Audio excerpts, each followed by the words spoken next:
তো চলে এসেছি তোমাদের সামনে একখানা শাকের রেসিপি নিয়ে। এটা হচ্ছে নোটে শাক। দু রকমের নোটে শাক মেশানো আছে, একটা হচ্ছে লাল নোটে আর একটা হচ্ছে সাদা।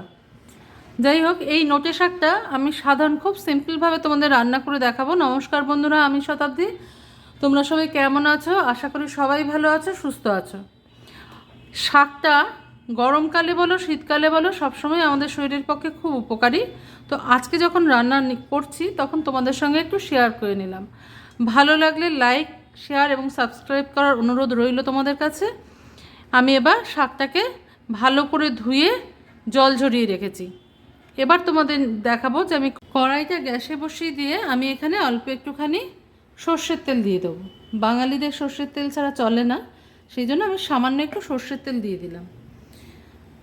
তবে আমি শুনেছি শাকে একটু বেশি করে তেল না দিলে শাকের গুণাগুণটা প্রকাশ পায় না। না, আমি এখানে শাকটা রান্না করব না, তার আগে করে নেবো বড়িটা ভেজে নেবো। আমি একটু বড়ি দেবো। আমি এখানে বিউলির ডালের বড়ির ব্যবহার করছি, এটাও ঘরে তৈরি করা বড়ি। যাই হোক, তোমাদের কাছে থাকলে তোমরা অ্যাড করতে পারো, যদি কেউ ভালো খাও, আর না ভালো খেলে অ্যাড করবে না। বড়ি কটা আমি ভেজে নেবো একটুখানি। বড়িটা ভাজা হয়ে গেছে, এবার আমি তুলে নেব। তোমাদের যদি রান্নাগুলো আমার ভালো লেগে থাকে তাহলে আমি বলবো যে একটু সাবস্ক্রাইব করে দিও আর বেল আইকনটা প্রেস করে দিও।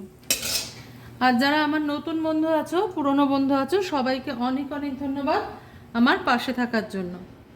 তো এই তেলের মধ্যেই এই বড়ি ভেজেছি যেই তেলটা, তার মধ্যে আরেকটু তেল আমি অ্যাড করে দেবো।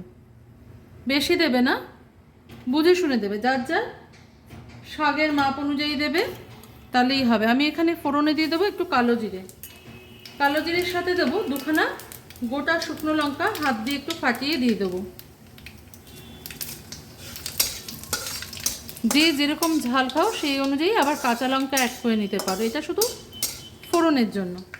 তো এবার আমি শাকটা অ্যাড করে দেবো এর মধ্যে। যারা নতুন রান্না করছো তারা আঁচটা অবশ্যই কমিয়ে নেবে, দিয়ে শাকটাকে তেলের উপরে চাপা দিয়ে দেবে, তাহলে দেখবে ছিটবে না। পুরো শাকটা আমি দিয়ে দিলাম, এবার একটু নাড়িয়ে নেব।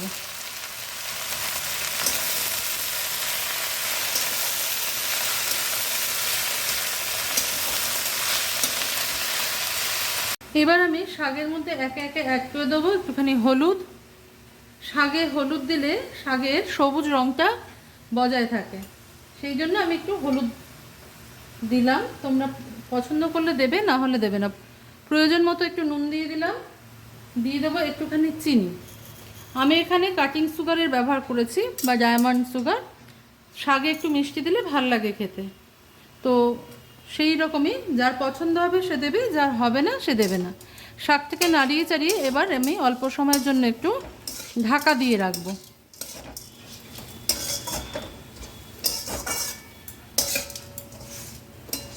শাক খাবে, শাক খাওয়াটা খুব উপকারী শরীরের পক্ষে, বিশেষ করে এই গরমের সময় এই ধরনের জিনিস খাওয়াটা ভীষণ উপকারী। যে সিজনে যেটা ওঠে সেটা কিন্তু খাওয়া খুব দরকারি আমাদের জন্য। তো এবার আমি এটাকে একটু ঢাকা দিয়ে দেবো। 5 মিনিট হয়ে গেছে, দেখো আমি ঢাকাটা খুলে নিচ্ছি। শাকটার জলটা শুকিয়ে গেছে। শাক বেশিক্ষণ ডাউন আঁচে রাখবে না, আঁচ কমিয়ে শাক বেশিক্ষণ রাখবে না, তাতে শাকের স্বাদ আছে যে একটা নিজস্ব, সেটা নষ্ট হয়ে যায়। তো এটাকে নাড়াচাড়া করে আমি এর মধ্যে এখন মিশিয়ে দেবো হচ্ছে কয়েকটা কাঁচা লঙ্কা। দুখানা কাঁচা লঙ্কা আমি চিড়ে রেখেছিলাম, কেটে নিয়েছি, একটু বড় ছিল বলে। তো এই রকমভাবে শাকটা রান্না করে তোমরা নোটে শাক আর কি খেয়ে দেখবে, কখনো খেতে খুব ভালো হয়।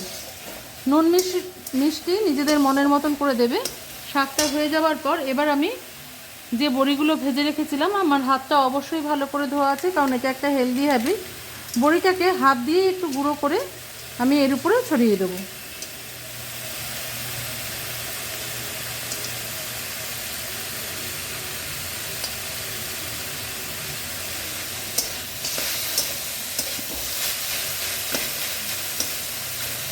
বড়িটাকে একদম শেষে ছড়িয়ে দিলে কি হয়, খেতে খুব ভালো লাগে।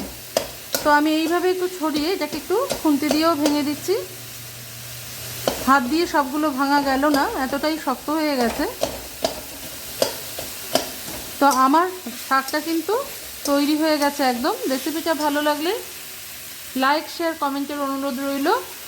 তো দেখা হচ্ছে পরের দিন অন্য কোনো রেসিপি নিয়ে তোমাদের সাথে। আমি এটাকে একটা পাত্রে তুলে নিলাম। দেখো আমার শাকটা রেডি হয়ে গেছে। পরের দিন দেখা হচ্ছে অন্য কোনো রেসিপি নিয়ে তোমাদের সঙ্গে। তোমরা সবাই ভালো থেকো, সুস্থ থেকো।